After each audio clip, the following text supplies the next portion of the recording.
The Nanking Tragedy. In December of 1937, Japanese forces captured the Chinese city of Nanking, and what followed would become one of the most documented atrocities of the entire Second World War.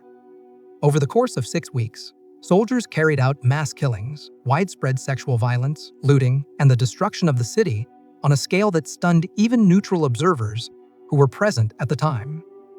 The death toll is estimated at somewhere between 200,000 and 300,000 civilians and prisoners of war, though the exact figure has been debated for decades. Executions were carried out at riverbanks, open fields, and ditches on the outskirts of the city. Some victims were buried alive. Others were used in bayonet practice by soldiers who treated killing as a form of competition. Women of all ages were targeted. Children were not spared. International observers, including diplomats and businessmen who had stayed behind, recorded what they saw in diaries and reports that survived the war and formed much of the historical record we rely on today. The Japanese government's reluctance to fully acknowledge the massacre has kept it a point of deep tension between Japan and China ever since. The Holocaust. What made the Holocaust distinct from other mass atrocities was not just its scale, but the degree to which it was organized, planned, and carried out as a matter of official state policy. Beginning in the early 1930s, the Nazi regime in Germany passed laws stripping Jewish people of their citizenship, their property, and eventually their rights to exist in public life at all. As Germany expanded across Europe through the Second World War, these policies followed. Concentration camps, death camps, gas chambers, and mobile killing units known as Einsatzgruppen were all deployed as part of a coordinated system. Families were separated on arrival at camps, with those deemed too old, too young, or too weak sent directly to gas chambers, while others were worked to death through forced labor. By the end of the war, 6 million Jewish people had been murdered, along with hundreds of thousands of Roma, disabled people, political prisoners, and others the regime classified as undesirable. The Holocaust did not happen in darkness. Thousands of ordinary people participated in it, and many more knew it was occurring. The Rwandan Genocide. For roughly 100 days beginning in April of 1994, Rwanda experienced a rate of killing that has few parallels in modern history. In that time, between 500,000 and 800,000 Tutsi people were murdered by Hutu extremists, an average of around 8,000 people per day. The trigger was the shooting down of President Habyarimana's plane, though preparations for the violence had been underway for months before that. Lists of targets had been drawn up. Weapons had been distributed to civilian militias. Radio stations began broadcasting names, locations, and instructions almost immediately after the president's death was announced. What followed was not spontaneous mob violence. Neighbors killed neighbors. Local officials directed killings. Churches and schools where people had sought refuge were attacked. The international community, including the United Nations, chose not to intervene despite having personnel on the ground who were reporting clearly what was happening. The genocide ended only when a Tutsi-led rebel force, the Rwandan Patriotic Front, took military control of the country. The Siege of Leningrad. German forces encircled the Soviet city of Leningrad in September of 1941, and the siege that followed lasted for 872 days, nearly 2.5 years. The German strategy was deliberate. Rather than fighting street by street through a densely populated city, the plan was to cut off supply lines and starve the population into surrender. At its worst point, civilian food rations fell to just 125 grams of bread per day, a portion that contained as much sawdust and cellulose as actual grain. People burned furniture to stay warm. They boiled leather belts for sustenance. In documented cases, some resorted to consuming human remains. Over 1 million civilians died during the siege, the vast majority from starvation and cold rather than direct military action. The city never surrendered. Soviet forces maintained a thin supply route across frozen Lake Ladoga during winter months, which became known as the Road of Life, and the siege was finally broken in January of 1944. The suffering of Leningrad's population remains one of the starkest examples of civilians being used as a weapon of war. The My Lai atrocity. On the morning of March 16, 1968, soldiers from Charlie Company of the United States Army entered the South Vietnamese village of My Lai under orders to treat it as a hostile Viet Cong stronghold. What they found was a village of unarmed civilians, mostly women, children, and elderly men, preparing their morning meals. There were no weapons. There was no resistance. Over the next several hours, soldiers moved through the village, killing everyone they encountered. People were shot in their homes, in the fields, and herded into ditches where they were executed in groups. Between 347 and 504 civilians were killed.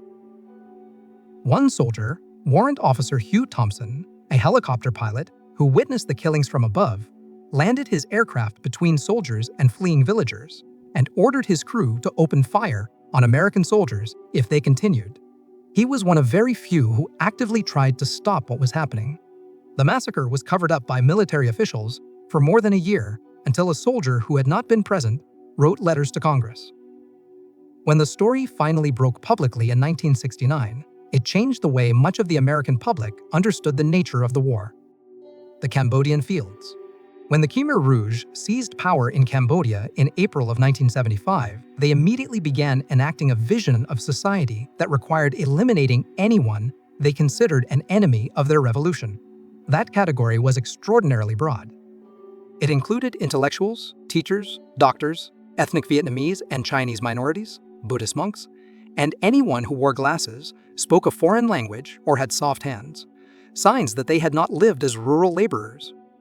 Between 1975 and 1979, an estimated 1.5 to 2 million people were killed, representing roughly a quarter of Cambodia's entire population. Victims were transported to remote execution sites across the country, places that came to be known as the killing fields. To conserve ammunition, most were beaten to death with farming tools. Children were killed alongside adults. The regime kept detailed records of its own atrocities, including systematic photography of prisoners before execution, thousands of which still exist today. The Khmer Rouge was eventually driven from power by a Vietnamese military invasion, not by any international humanitarian intervention. The Armenian Genocide. In 1915, as the First World War consumed the attention of the world, the Ottoman government began the systematic destruction of its Armenian Christian minority. The operation was organized at the state level. Armenian men were typically rounded up first and executed.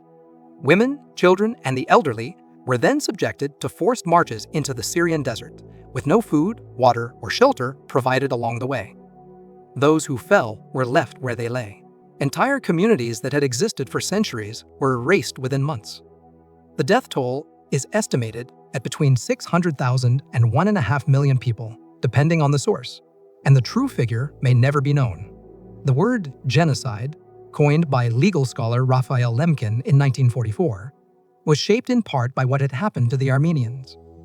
Turkey, the successor state to the Ottoman Empire, has consistently disputed both the intent and the scale of what occurred, and the question of formal recognition has been a point of political tension between Turkey and numerous other countries for more than a century. The Srebrenica atrocity. In the spring of 1993, the United Nations declared the town of Srebrenica in Bosnia and Herzegovina a safe zone, a protected area where civilians fleeing the Bosnian War could seek refuge.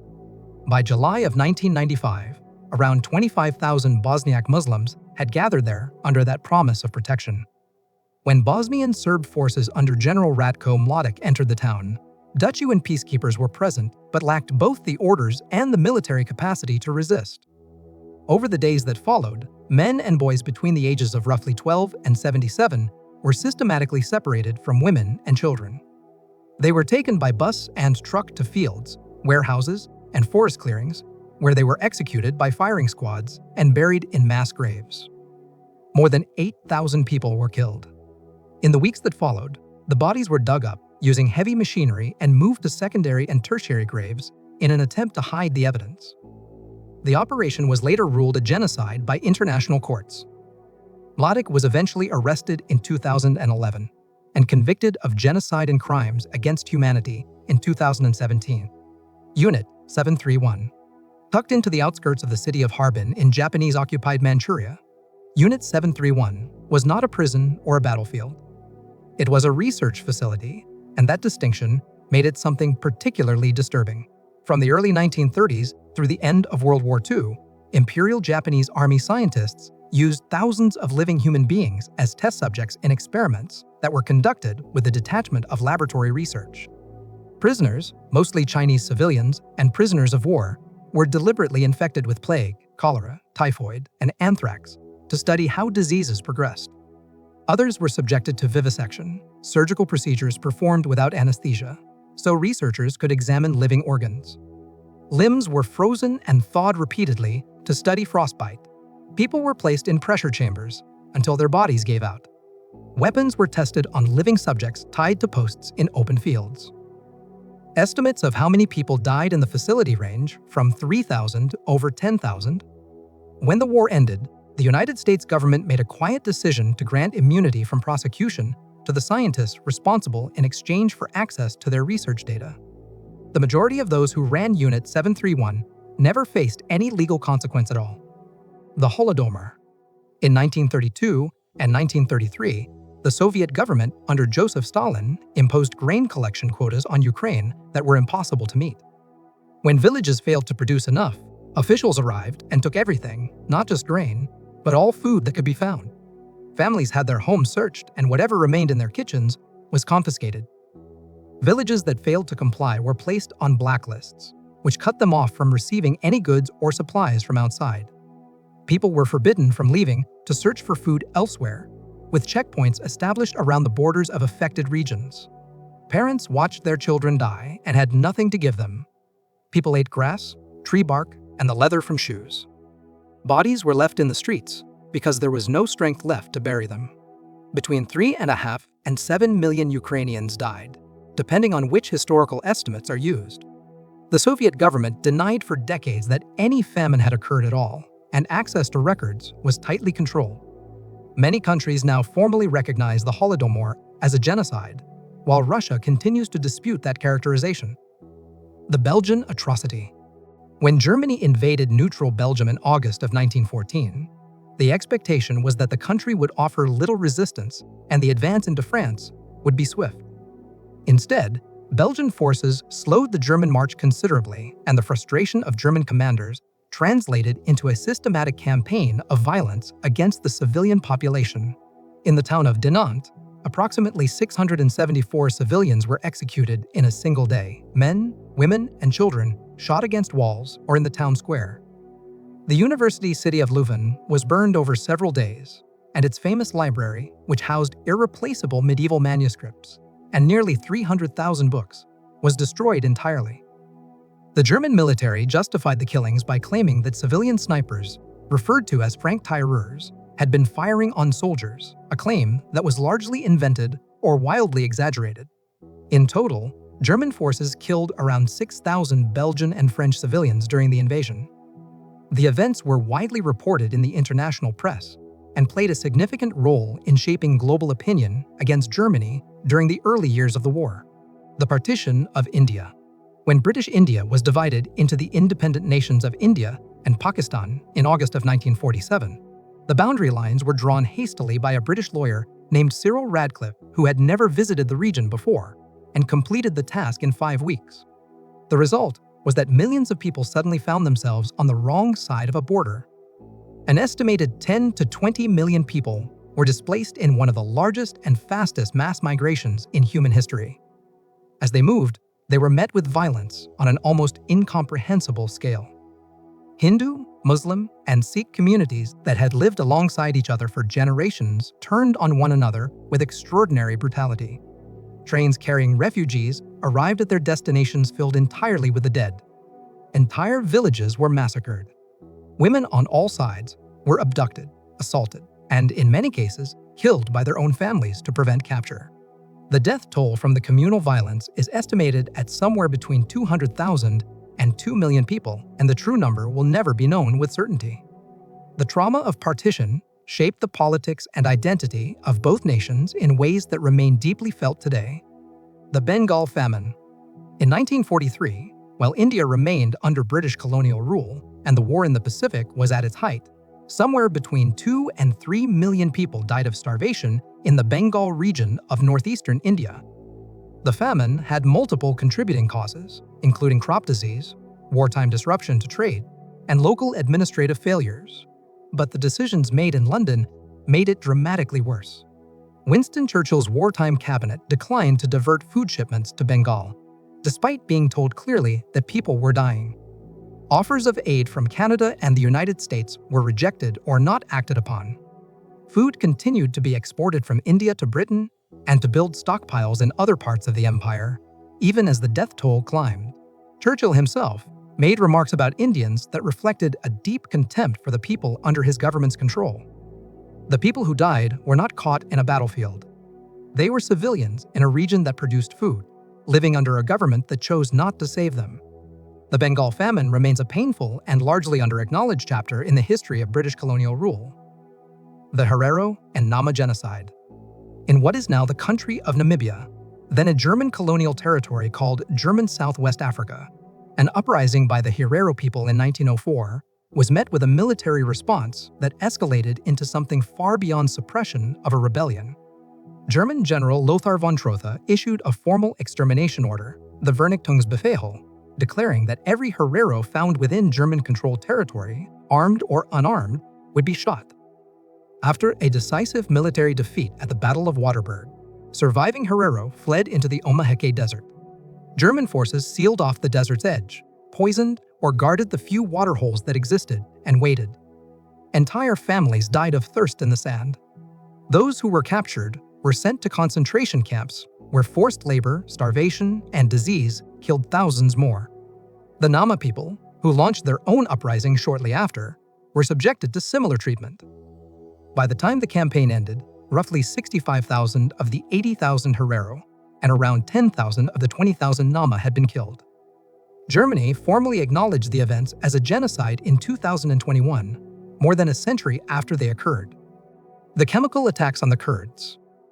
In the closing stages of the Iran-Iraq War in 1988, the Iraqi government under Saddam Hussein launched a campaign against its own Kurdish population in northern Iraq known as the Anfal campaign.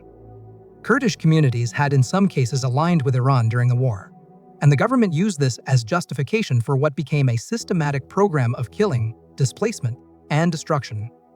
The most concentrated single atrocity within the campaign occurred in the town of Halabja in March of 1988, when Iraqi aircraft dropped a mixture of chemical agents, including mustard gas and nerve agents, on a civilian population of around 50,000 people. Between 3,000 and 5,000 people died within hours. Survivors described a smell like apples before people began collapsing. Long-term health effects in the region, elevated cancer rates, birth defects, and respiratory illness persisted for generations. The broader Anfal campaign involved mass executions, the bulldozing of villages, and the forced relocation of Kurdish communities. The estimated death toll across the entire campaign ranges from 50,000 to as high as 182,000 people. At the time, Iraq was receiving diplomatic and military support from several Western governments, including the United States, and the chemical attacks drew little meaningful international response. Thank you for watching. If you learned something from this video, consider supporting me by liking this video and subscribing, and I'll see you in the next one.